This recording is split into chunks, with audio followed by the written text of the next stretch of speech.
Here we go. Perfect. Well, welcome everyone, and thank you for joining us. Di and I were saying this is so far out of our comfort zone to be doing this on a screen instead of in a room where we can all feel each other's energy, but we'll see how we go. We're really excited to be presenting this session because for us, we want to encourage as many of you to apply for these scholarships or to tap people on the shoulder that you know that should apply for these scholarships. They close on the 15th of June, so jump on the website after we finish, have a bit of a look. And at the end of this session, just want to say if you need any more support, please contact either Di or myself. We've got resources that will be available to you after the session, and they'll be available either by emailing Di or on the Women in Business website.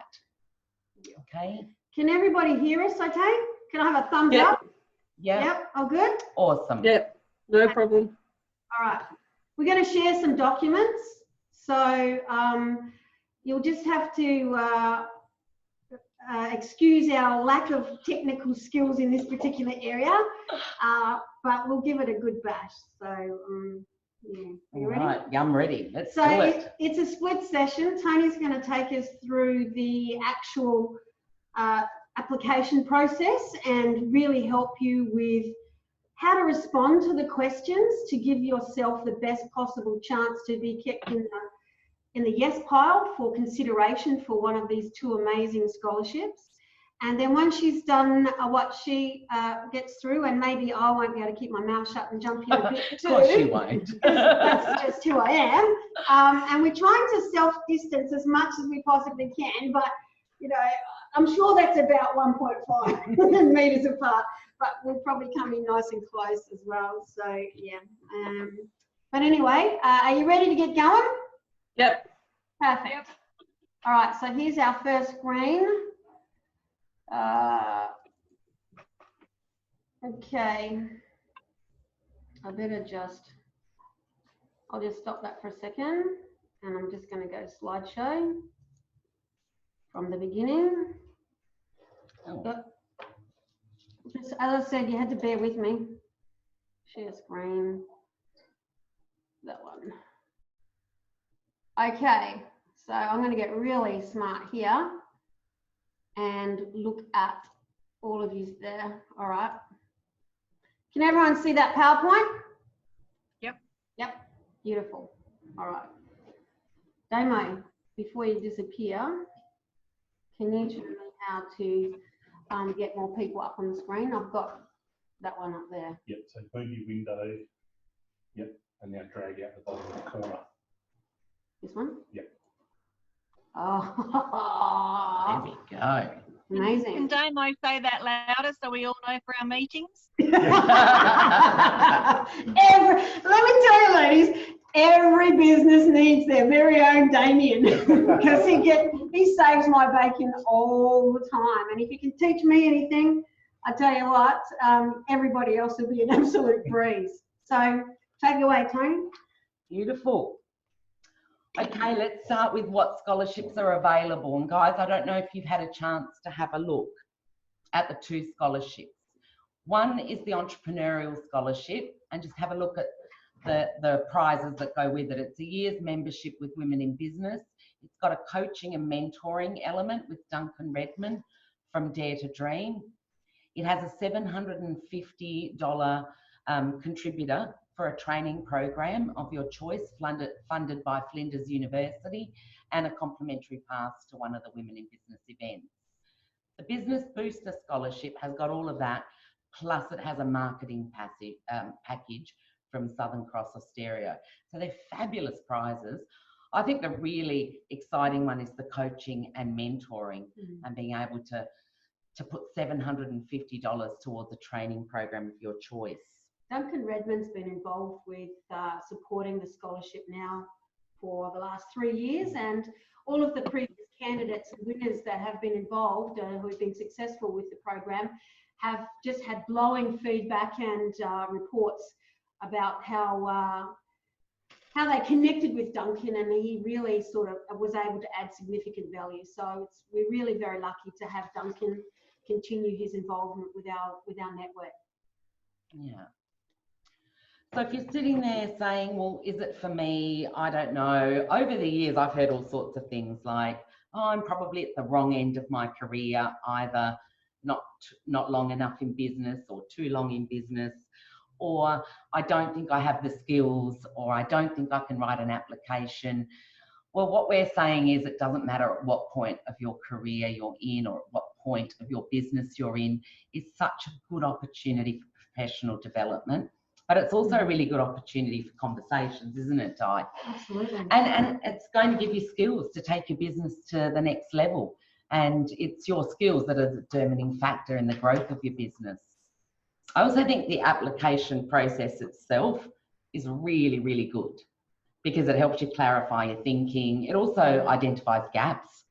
And if nothing else, it's validation for your venture or your idea or your scale up, whatever it is and wherever you're at this stage of your business.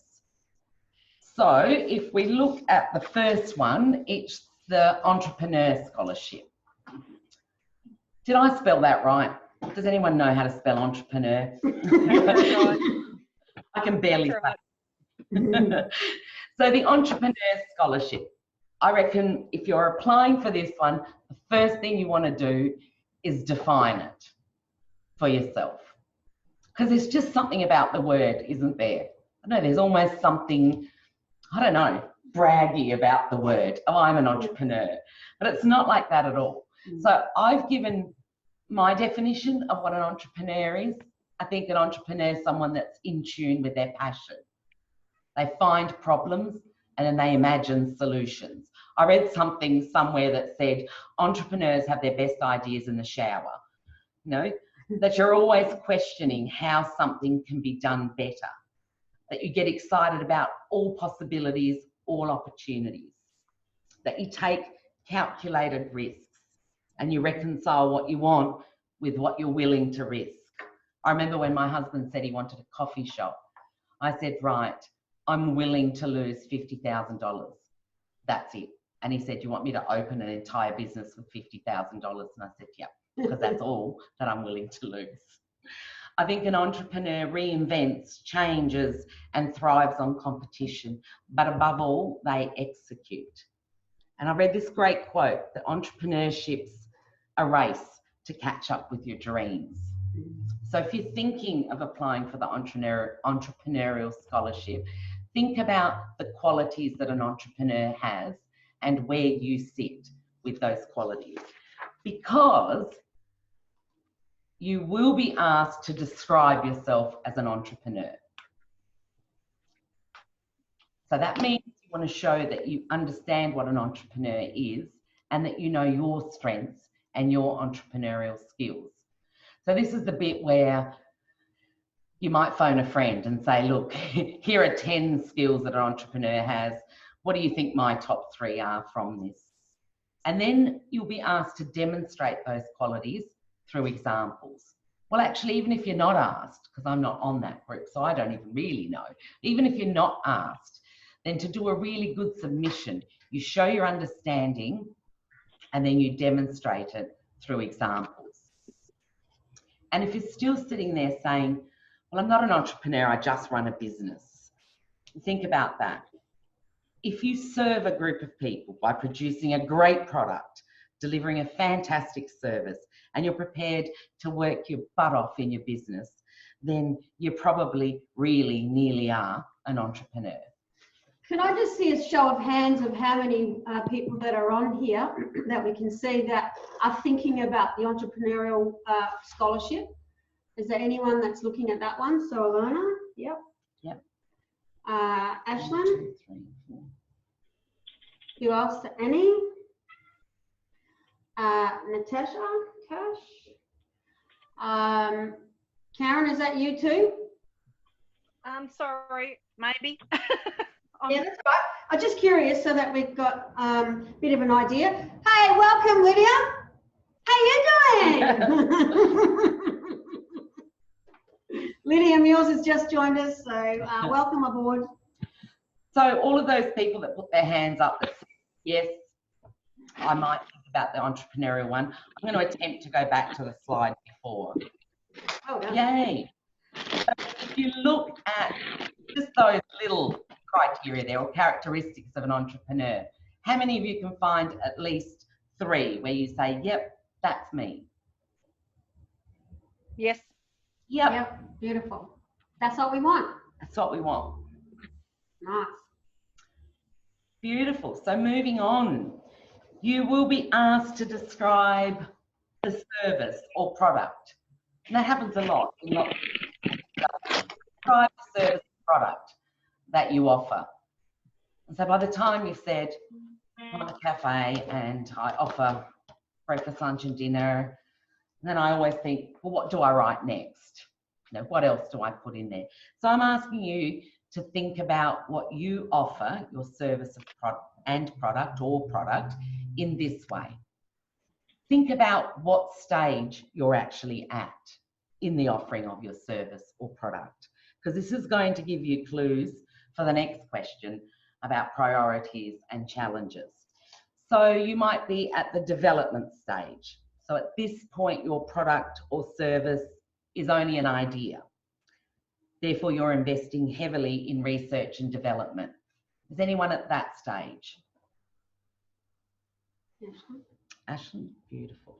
You might be at the introductory stage where you launch your product. You've launched your product, your service, and right now you're spending sort of heavily on marketing. That's where your energy is going. Who would be at that stage? Okay. Or you might be at the growth stage of your service or product. Your product or service is establishing itself really well.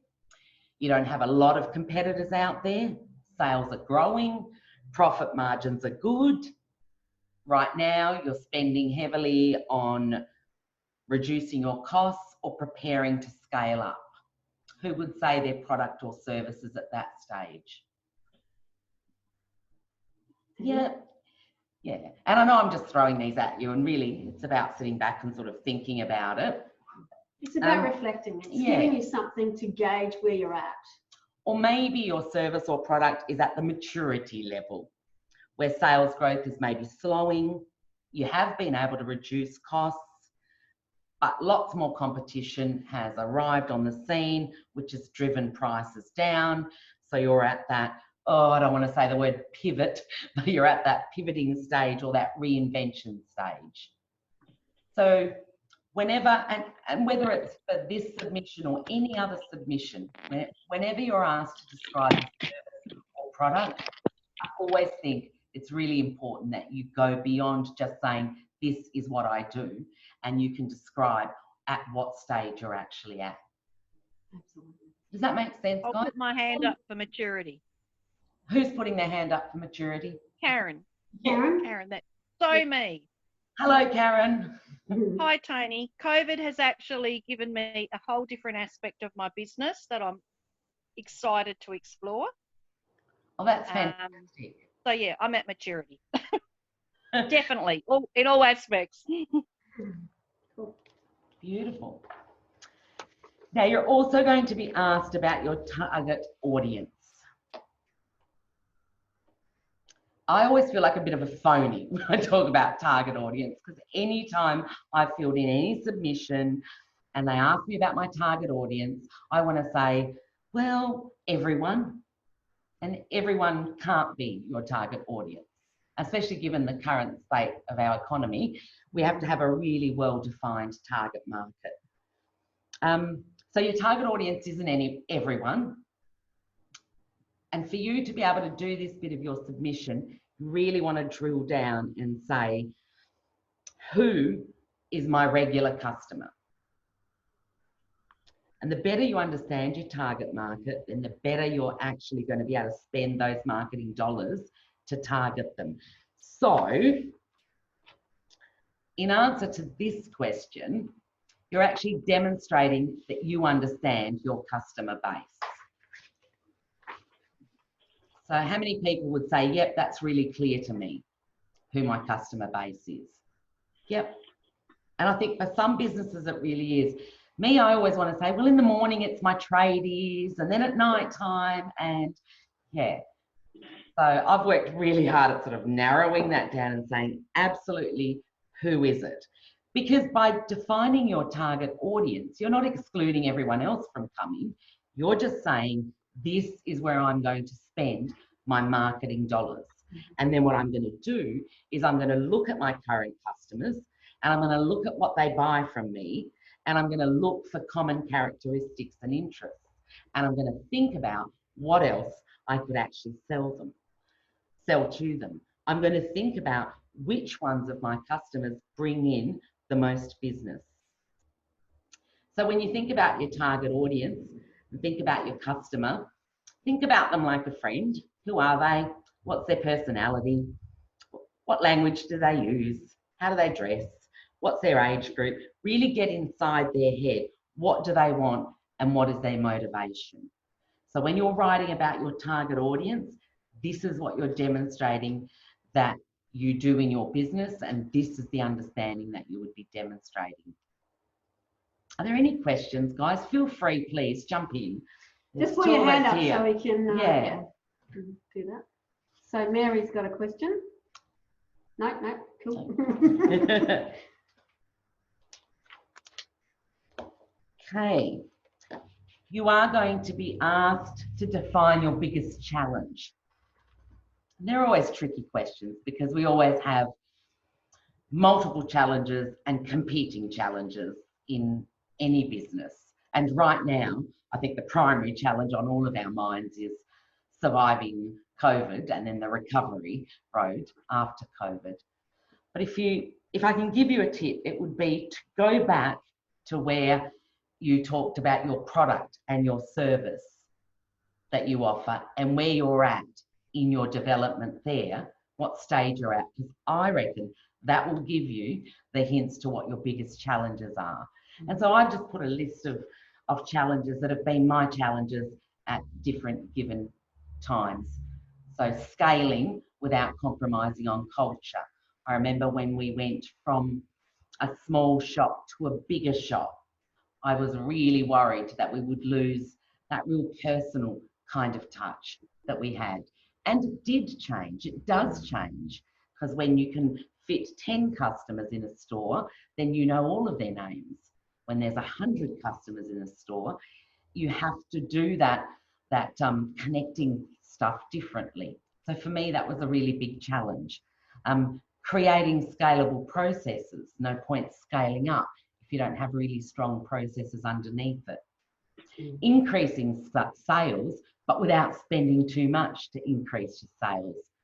And even tweaking your company vision. You know, that can be a big challenge, because as things change, so does your mission, your reason for being. For me, social media was a huge challenge. And humanizing our brand, I think, is important thing right across the board for everyone. And a big challenge is maintaining your share in a saturated market, certainly if you own a cafe. What I'm going to tell you is that you only have 50 characters to actually explore what your biggest challenge is. So you really, really want to drill down and say, what is it? Because 50 characters, not 50 words, 50 characters, and do the spaces count? Yes, it's a keystroke. Every keystroke counts. How many of you would be able to say, I can define my biggest challenge right now? And you don't have to say it either, by the way. But how many of you could define it now? Yep. One person nodding, a couple of people saying, not sure.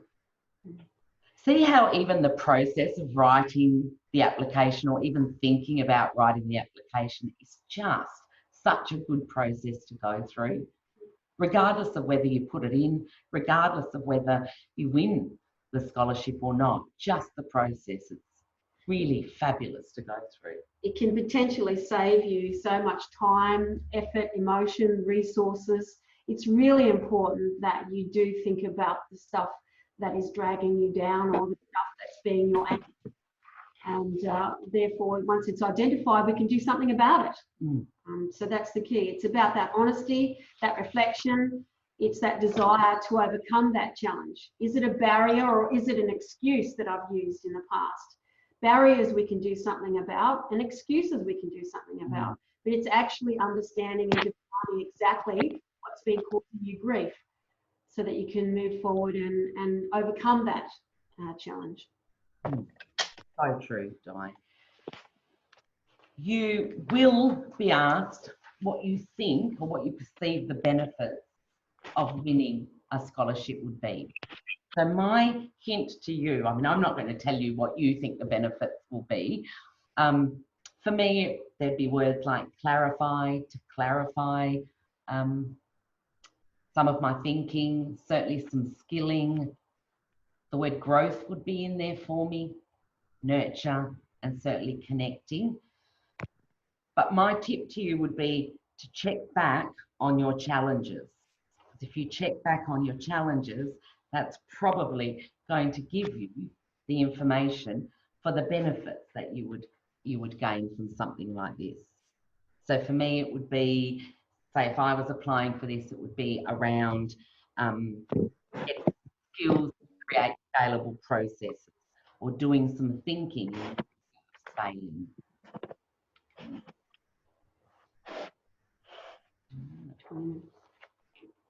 Perfect. So the next, the second scholarship is the Business Booster one. So how many people are thinking of this one? Applying for this one? Maybe. Maybe. All right. I love this scholarship. I love it. I love the word boost. I love, to lift or raise by pushing from behind. I love that it implies that it doesn't matter at what stage of your business you're at, that all of us could use a little boost at some point. This scholarship here, the Business Booster one, is saying, or it's asking you to absolutely know where your business is at. Because if you're talking or you're thinking of applying for a scholarship that is about boosting your business, then you absolutely have to know where it's at now.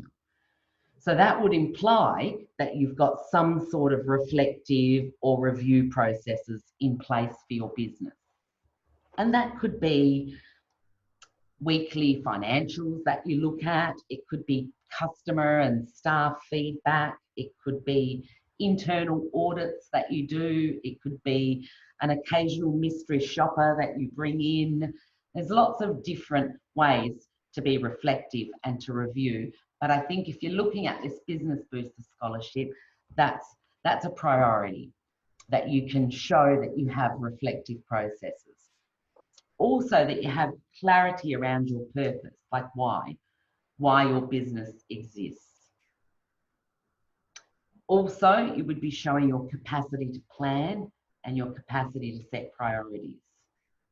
Because if you're moving your business from one stage to another, then it stands to reason, doesn't it, that this scholarship's going to ask you to be able to demonstrate that you can plan, that you can set priorities, and that you know your numbers, you know your financials. The first thing I do for my business every morning is I come into the office, do the normal housekeeping, make sure I turn my coffee machine on, open up my computer, go straight to my bank account and find out how much money I've got to play with. That is my first task that I do. I've been doing it every day now for nearly 12 years. So, because it's really important that I know what's coming up, what's about to happen, and that can really impact on what I'm able to do and what resources I can deploy without causing myself too much grief. So every single day, straight away on the bank account. Wow. The way I do it is once a week. So we have a finance person that works with us. So once a week, she provides me with a report that says, hey, Toni, the spend in the cafe was this, the spend in the bakery was this, the spend at Slice was this, the income was this for each department, and you better shave things back 5%. you know, that kind of really just staying on top of it. And it wasn't always like that. Like I reckon till about, honestly, 4 years ago, I probably ran my business. Oh, Harriet, you'll be appalled. Don't watch. I probably ran my business in a financially intuitive kind of way, which is, yeah, not a great way to run it. You can be really lucky and run it like that. But yeah, to really know your numbers. So think about the processes that you have in place that help you to know your numbers.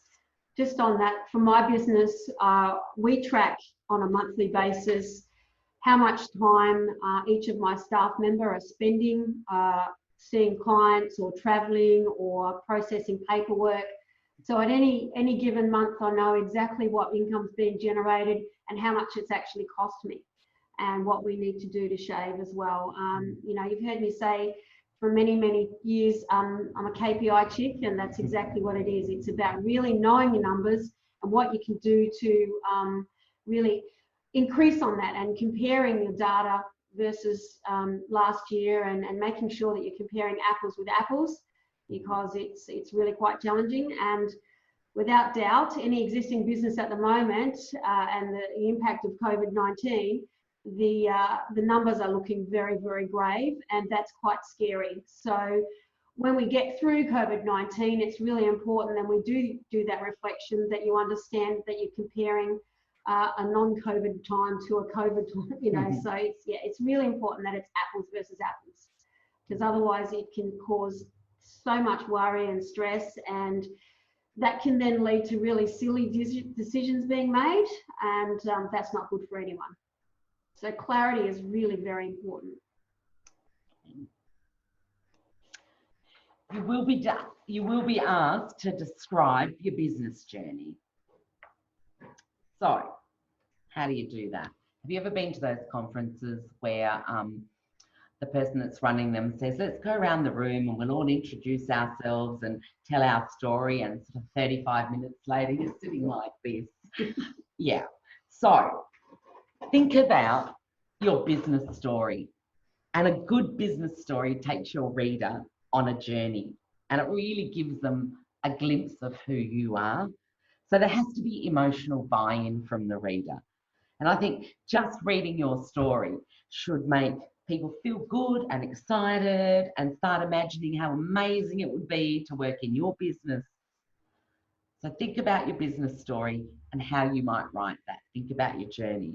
I read somewhere that if you did it like a Twitter-friendly headline, I'm too old to even really know what Twitter, how it works, but if you did it as a Twitter-friendly headline, that it would be really, really good to do that. So I'm assuming that's about 30 seconds, is that right?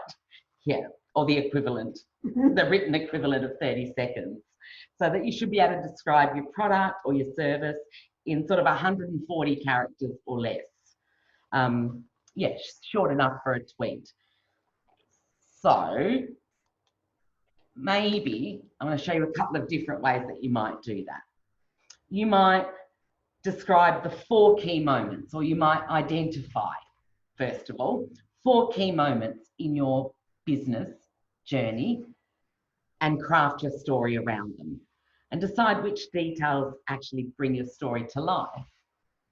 So for me, it might be Theo decided to open a coffee shop and then decided he didn't want to work in it. And I left my career, kicking and screaming.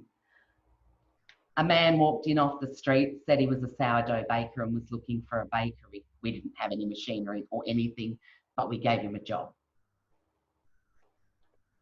The day I stood my ground and moved from being a teacher to being a business owner. And the risk, the great risk that we took to scale up our business, leaving us pretty vulnerable, but leading me to a mentor and making me much better at what I do than what I was. So they might be my 4 defining moments, they are my 4 defining moments that I reckon I could write my business story around. And if that's just too artsy and poetic-y for you, then how about this way? What do you do What problem do you solve? How is your product or service different from everybody else's? And why should I care? And why should anyone else care? How is the world a better place because of your business? So even the answer to those 4 questions will give you a really good description of your business journey.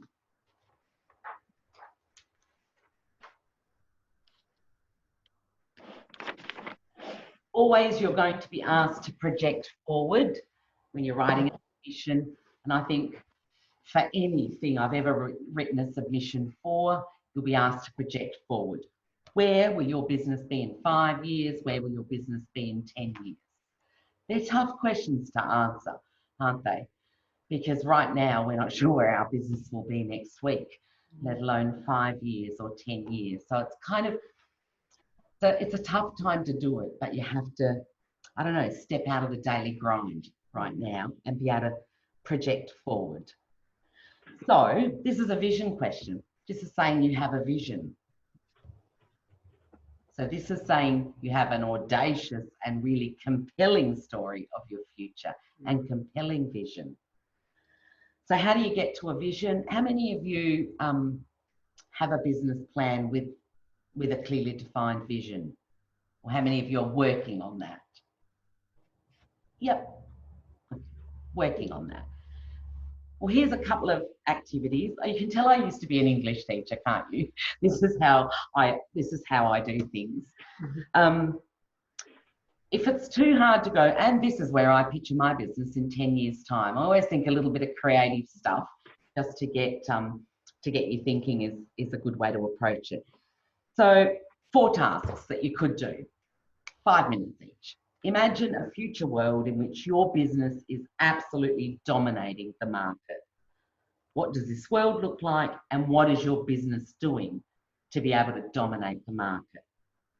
Or it's 2030 and your business has just been awarded the highest award possible for your business. Write the announcer's intro to that award as you're walking up to the stage to get it. I love that one. Yeah. And what will people say about your business in 2025? Write words or phrases they might use. Or imagine that it's the year 2030. You're traveling to your business and you see a newsstand with the latest copies of your favorite magazines and your business is on the cover. What's the headline? All right. Now, you know, they might sound, I don't know, a little bit wanky and creative to do, but it's a starting point to get a vision. And I think, you know, you have to be bold when you write a vision and you have to be brave. And I think it's not bragging. Like if you say that your vision is to be a leader in your industry, to be the go-to person for state governments in your industry, that's not braggy. That's having a vision. I mean, no one's going to say, shit, I hope I'm mediocre in 10 years. No, you're not going to say that. So be really brave and be really audacious when you set your vision.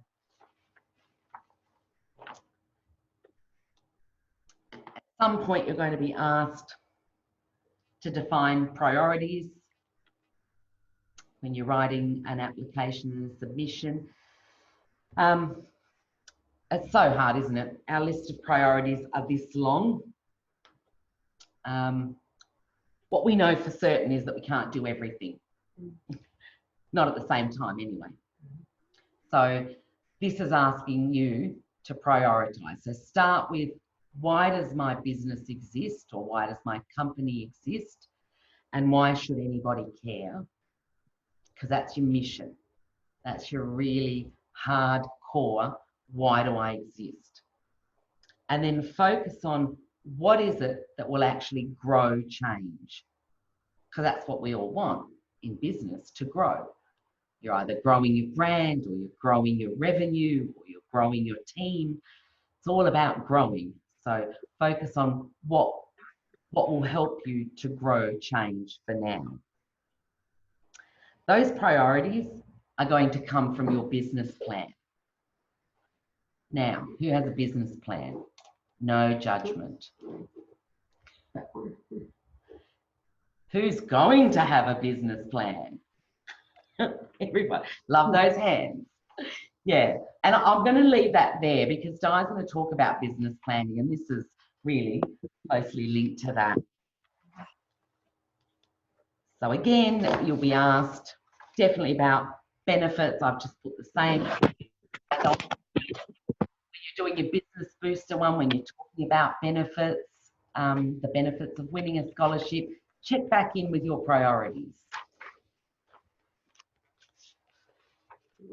And lastly, if you don't have a business plan, you have to have one. Non-negotiable. It's kind of like, I know this sounds corny and cliche, but a business plan is a roadmap. And without one, you'll still get where you're going, but you are going to get lost a few times along the way. So business plan's crucial, and a business plan, you will be asked to upload it. And I think maybe in previous years, we've said if you don't have one, that's kind of okay. But this year we're saying upload that business plan, and you've got 2 people here that will be so happy to support you to write one if you're not comfortable to write one. So, Di. That's the handle, business isn't planning. All right. Thanks, Toni. How good was that presentation? Lots of information. Yeah, round of applause. Let's give Toni a round of applause. Yeah, good work, Toni. Just bear with me while I prove to you that I do have some skills I'm in. so glad you're here to do the text stuff. I just got to get my mouse again on the other screen. Okay. I'm just doing this tech stuff, and Damien's not in the building, so I don't want to jinx myself. All right. I've had the privilege of working with a. Can you see that one? Yep. I've had the privilege of working with a gentleman by the name of Professor Jeff Wells. He was the dean out at the university, and we've worked together for the last 4 years running business planning workshops for different groups of people within our community. We've run 9 different workshops over a series of 4 weeks at a time. So people would come in and spend some time with us on a Friday and just spend 2 hours and go through the business planning process.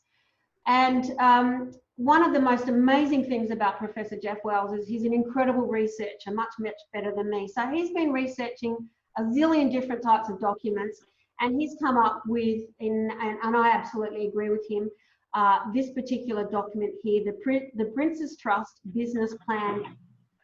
So good. The reason why I love it is just so much colour. It just, and as a female, most of us enjoy visual learning, and colour really gets to me as well. You can get lots of different other templates. In fact, the State Government of South Australia has an incredible template that you can access. However, I like to follow the KISS method, and that's only with 1 S. So keep it simple, Susie. And this particular plan really helps you. So we're going to make this document available to you to use as a really good resource. I'm also going to make available a template in a Word format that can answer the questions as well. All right, so this is going to be a resource document, and as you'll see, I'll get through. All of a sudden, you'll know why I get excited, because it's got all these. It's very clear. It's crystal clear, and you're going to have a lot of information that you want to collect and gather and so on. So it's very important that we use plain English, that we simplify the process so that you complete the business plan. Because let's be honest, how many of us have started something and then it got too hard and we've walked away from it? Let's put our hands up. Come on, let everyone. Yes, that's so true. So it's a really good document, and I just can't recommend it highly enough to help you, because it really does challenge your questioning and your ideas and your thought processes. So I'm just going to bring up the other document, which is the template that you might be on. I'm just going to make it a little bit bigger, okay? Yeah, so fucking lunch shop, my dinner off at 11:30. All right, turn your mic off. Yep. Thanks. All right, so this is a Word template, and it's a draft. All right, so this is what will help you. So the first section, the executive summary, like any report, that's the last thing that you do. All right, so you technically skip section number 1 because you won't be able to fill out anything until you've done all the other sections. All right, so then we go through and you start thinking about your elevator pitch. All right, so this is that 30-second spiel or that 140 keystroke message or tagline or something along those lines that is going to capture somebody's interest in you very quickly when you start talking about your business and your passion. Because I'm going to be a realist. You may be very, very lucky to find somebody who is just as excited about your business as what you are, but chances are that there's going to be other people that aren't. All right, so we really need to capture people's interest in what you've got to offer. So your elevator pitch, because you only have a few seconds to connect with somebody and you want to keep them interested in what you've got to say. The next section is all about yourself as the background. This is where you're listing in your why, your previous experience, your qualifications in education, any training that you've done, even, let's get it personal, any hobbies or interests that you may have as well. All right, because this starts to create a really good platform as to why you're so passionate about this particular business and the plan that you're writing. Then we start thinking about, all right, what are we going to sell? Are we going to sell product, or are we going to have a service, or are we going to do both? All right, so this is where you're going to write down some information about what it is, basic products, and what you're going to sell, because in business, you're going to offer something that somebody else is going to pay money for. So this is where you're going to list down, and it can be just in bullet point form. It can be as detailed as you want it to be. And then the next section, the next section talks about, all right, who are your customers? Because I'm not sure if you've really registered that you have to have customers to have a business. So we need to know who they are, and we need to describe your typical customer. For those of you that know me, I spent 22 years with an organisation called KFC. You may have eaten that product or driven past a few times. The target market for KFC is 18 to 30-year-old males, because they got plenty of money and they like to eat stuff on the run. So they target a lot of their products to that particular target market. And Tony's already explained the importance of understanding who your customers are, so that we can make sure that we are giving what our customers want. Our customers are very fickle these days. They are incredible researchers. Gone are the days that they'll come to you for all the information. They will do all the research beforehand, and then they'll come to you, and then they'll start the haggling process because they can get it cheaper somewhere else, or they can get it quicker somewhere else, and so on. So it's really important that you have strong clarity as to who your market is, and making sure that you're not going into a market that's oversaturated, because there's only a certain slice of the pie that we as business owners can actually have. And to give you an example, I've been working alongside Grey Mac Solutions, Grace McNally. She's been in business a couple of years longer than me. But we have a bit of an agreement together, and I think this goes back to ethics and you know, respect and professional courtesy. We've both got a bit of an agreement that she won't go down my path and I won't go down her path, so that we can both provide a service here locally without too much crossover.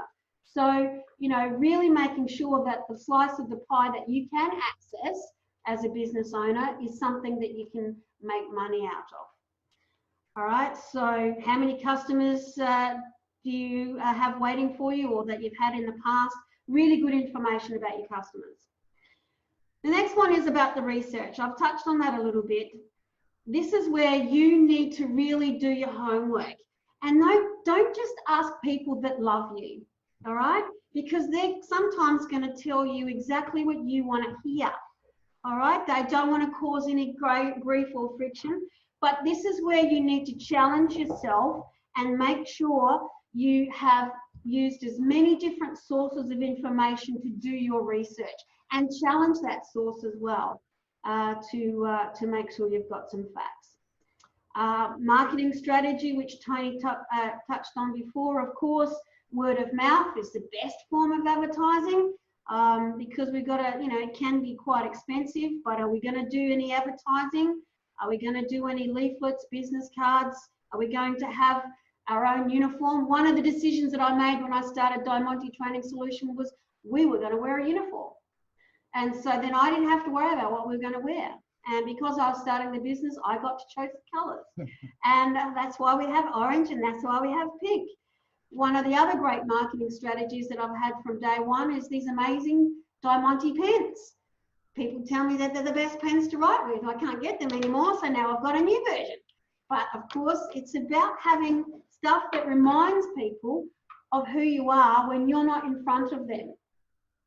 Good old social media, trade shows, exhibitions, website, online marketing.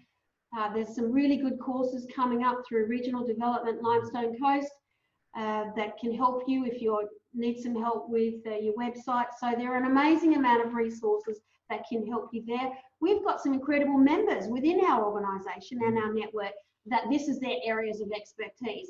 Let's make sure we connect with people that are experts, good old SMEs, subject matter experts, to help you with your planning. Going through, one of the things that I always ask people is, who are your competitors? What are they up to? Know who your competitors are, know what they're good at, know what your point of difference is. No point to offering the same thing, and do not, in your wildest dreams, go into a price war with your competitors, because that is a scale that is just going to wreck your business quicker than COVID-19. All right. What's your unique selling point? What is it that you do differently that your competitors don't? These are all things that we need to really have clarity and good understanding. How will you get your goods and services to the customer, and how will you get paid? There are an amazing amount of apps that are available that we can download to our phones and notebooks and so on. Lots of tradies are going out and using these amazing apps so that when they go on site and fix up a pipe that's been burst, they get paid straight away. One of the biggest challenges that any business, certainly that has right at the moment, is cash flow. Okay, so if you're delivering a product to a customer, how is it going to get there? Who's going to pay for that to happen? What are your payment terms? When I first started back in 2008, our payment terms were 30 days. My payment terms now, 7. Okay, and also on my invoice is, please pay promptly. We are not a bank. All right, because yeah, it's amazing how the cash flow is really going to get you unstuck. So know who your suppliers are. Have a backup supplier. Don't put all your eggs in one basket. When I decided to open up Monty Training Solutions, I wanted to do accredited training, but I didn't want to be an RTO myself. I aligned myself with an RTO that I'd been working with for a number of years. So we do some training with that RTO, and then I put some training with the second RTO. There was no way was I just going to be having just the one supplier. Where are you going to work from? You know, when I first started my business, it was from a spare room. And then when I hired my first employee, my partner said to me, well, you better find somebody else because I'm not having a stranger in the house. So we went to a small office, and then that got too small for us, and now we're at our current location. We have outgrown this location on Penola Road, but it serves our needs right now, and you've got to be really careful about not over capitalizing and spending too much money, and so that's really important. The equipment that we needed as well is important. Sometimes you have to start off with second-hand equipment. Look, there are incredible taxation write-offs that you can have through your finances and so on, but you know, you've perhaps got to start off a little bit small, but know what equipment it needs and where you're going to get it from, and understand what your legal requirements are. And God forbid, insurance. one of the first things that I did when I realised that COVID-19 was going to significantly impact my business, was I quickly grabbed out my insurance policy to make sure that I was going to be okay. Isn't it? You hear that story so often. It's not until you need it then you go and realise maybe that insurance cover didn't really cover off on everything that I needed. So make sure you've got that covered. Don't forget people as well. You know, who you're going to have on your team, how many staff, where you're going to find them. One of my proudest moments is I've never advertised for any staff. I've identified what, and as I've upscaled my business, I've identified what skills I needed. And so I've looked around to find people who had those skills and just asked them if they wanted to have a career change or look at something different or go from being not in between jobs to actually employed. So, you know, finding the right mix of staff is certainly going to make or break your business. So planning that whole process out was really important.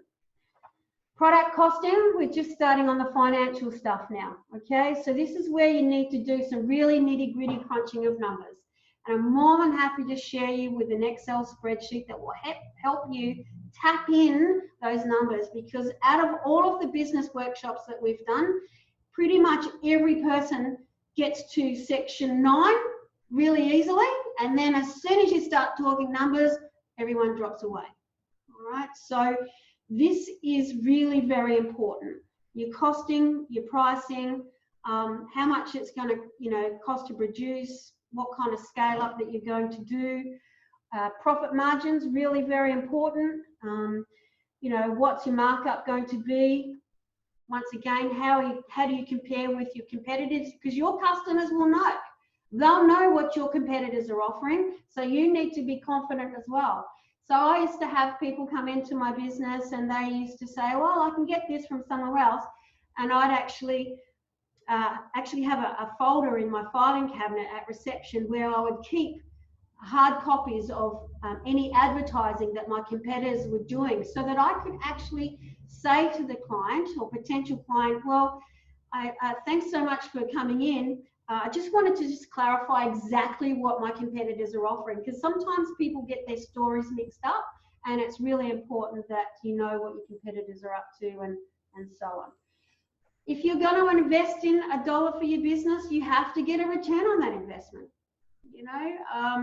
You know, people having really good financial reports and you know, tracking systems. Tony's already mentioned that, but you know, there's amazing amounts of software and financial applications that can do all the hard work for you. But please, you need to understand how it works manually. No point relying on everything to be automated. Understand how it all manually calculates. And if you want to have a bit of a maths lesson on working out percentages or how to work out your conversions or your retentions, we're here, okay? We're here to help. We're here to teach. We're here to learn from you as well. So you only have to put your hand up, okay? Financial forecasting, really, really important. Doing that on a calendar basis or a financial year basis, whatever you want to do, your sales per month, your cost per month, any assumptions that you've made, throw in your personal budget as well, because one of the things that I did straight up when I started my business is I said, I need to get paid. I need to get paid myself. So in my startup costs, I put aside money so that I could get a little bit of money. Now, back in 2008, when I started, the amount that I'd pay myself, I'd never earned that less since 1988. So we went back, you know, 20 years, but I needed to feel like I was getting something from my business. So it's important to be able to have that income, or knowing that you're actually achieving stuff. All right, cash flow. I cannot stress enough about the importance of understanding what's going out and what's coming in. So what you're expecting to get from your customers versus all of the expenditure that you need to put out, and doing it at the beginning, at the end of each month, and understanding what is your break-even point. You know, Toni and I have had discussions about the recent changes with COVID-19 and what restrictions are going to be lifted. From a hospitality perspective, it's not going to be easy to open up the business with those restrictions still there. So a lot of businesses probably will still remain closed, because if they open up under those restrictions, it's going to be a downhill slide and people won't be able to trade through it. So what are things going to happen if it doesn't work? You know, what's your backup plan? What's your contingency? So what have you got short term? What have you got longer term? What are you going to do moving on? One of the things I did 5 years ago is I met with my accountant and said, I want to talk to you about my exit strategy. And she goes, why on earth would you want to talk about an exit strategy, Di? And I said, well, an exit strategy could take 5 to 10 years.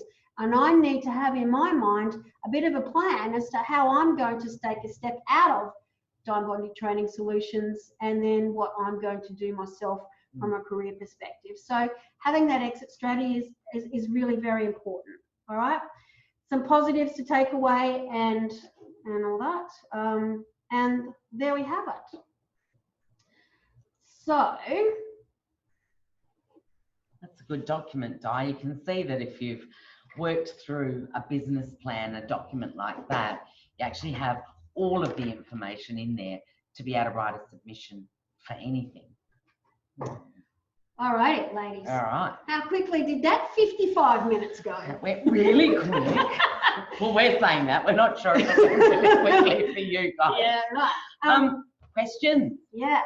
Here you've got the two of us that are on the edge of our seats. We'd much rather be in the same room as you. 1.5 meters. We're 1.5 meters apart. Happy to take questions from the floor or your screen. Anyone? Was this session useful for you? Yep, so we've got a few nods there. Mission accomplished. How many people are going to actually seriously think about putting in a submission? Yeah, come on, I think, yeah. Yes. You can unmute, ladies. We want to hear some banter. We want to hear you laughing at our jokes. That didn't work. Mute. No, Oh, yeah. come on, Hey, Karen, that's great. Yeah, awesome. It's quite overwhelming, all that. So I think you'd have to go step by step through it. It is very overwhelming, Annie. There's no doubt about it. But hopefully with this documentation, it can help you methodically go through step by step. I've been on the judging panel and in previous years, and there's set criteria that we have to make a decision on. We use a rubric where we just, and we rate people's responses. And you can have the best business plan or the best business idea, but if you don't put it to paper, then you could end up being in the no pile. All right, so take the time. I know the 15th of June seems like a little way away. Don't leave it till the 14th of June. Don't do a die. And then find the best you perform. Start working on it this weekend. Spend some time. Put it in your diary. Allow an hour a day. 15 minutes a day. Do one section. But do it bit by bit. Because as the old saying goes, how do you eat an elephant? One bite at a time. And so, Di, if we don't have that business plan written out like that, we have to do that. You should do that first, obviously. Yeah. Absolutely. And there are lots of different versions. This is quite comprehensive. There are simpler versions that will have, a vision, a mission, a bit of a financial forecast, and then some priorities, some goals, and how I might do that. You might start with something simpler, but I think that's a great one to work through. And anyone that's looking at your business plan no one is expecting some polished document, because it's a working document. It changes. Yeah. And I think once you read the Princess Trust document, you will be able to come up with your own sort of sequence and flow, because some of the information in the one that in the Word document that I've just shown you, there's a lot of information there and you may not know that. But even if you at least look at the headings and then show what you know about your business, that would be highly advantageous. Yeah, sure. I've I done think they had a three simple one. business plans over the years, and they've changed each time what you put on them. Yeah. Absolutely. And as your business changes, you change your business plan. With my business plan, mine's very sparse, my overall business plan, but then I do a monthly one. So for me, that's how a quarterly one, and it has monthly. I kind of work better in smaller chunks. So I've got an overall one, but it's really my quarterly one that keeps me in check.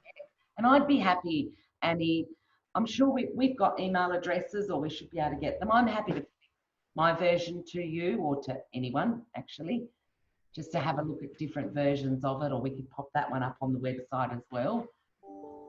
One of the things that Toni and I, one of the subjects that we didn't pass at school, and I'm yet to find anyone that has, but how to read people's minds. So if you want something, please ask. Yeah. Okay, one of the lessons that I learned in business is I don't know everything. And if I don't know it, who do I need to go to and ask for their help? Because if you ask somebody for their help, there is a very high chance that they will end up saying, yes, I can help you. All right. That's what this network is all about. It's about everyone, women helping everybody else, you know, and that's why we're sitting here today, because we generally have that desire to want to help you be successful in your business. Because if you're successful, our community is successful. And we are the best place to live in the world. And so let's make it even better by having thriving businesses that have got really good structured business plans that allow you to make informed decisions. Guys, I'm just going to have to go. I've got to go pick the kids up from school. So I'll catch up. I'll send you an email. Yeah. Thanks. See ya. I have to go too, ladies, because I've got to do a pickup too. So, but before I do go, thank you so much. It's been a fantastic, fantastic webinar. We've really enjoyed it. So, and thank you everyone for joining us as well. This will be available on recorded. Diane might have shared it at the front. I had trouble getting on to start with, but this will be recorded and put onto our website and onto our Facebook as well, so you can rewatch it, because it is a lot of information to absorb. So it'll certainly be available. So thanks everyone, and thanks so much, Diane, Toni. Really appreciate it. I'll talk to you later. All right, see ya. All right, Galaxy S Edge. What is your name?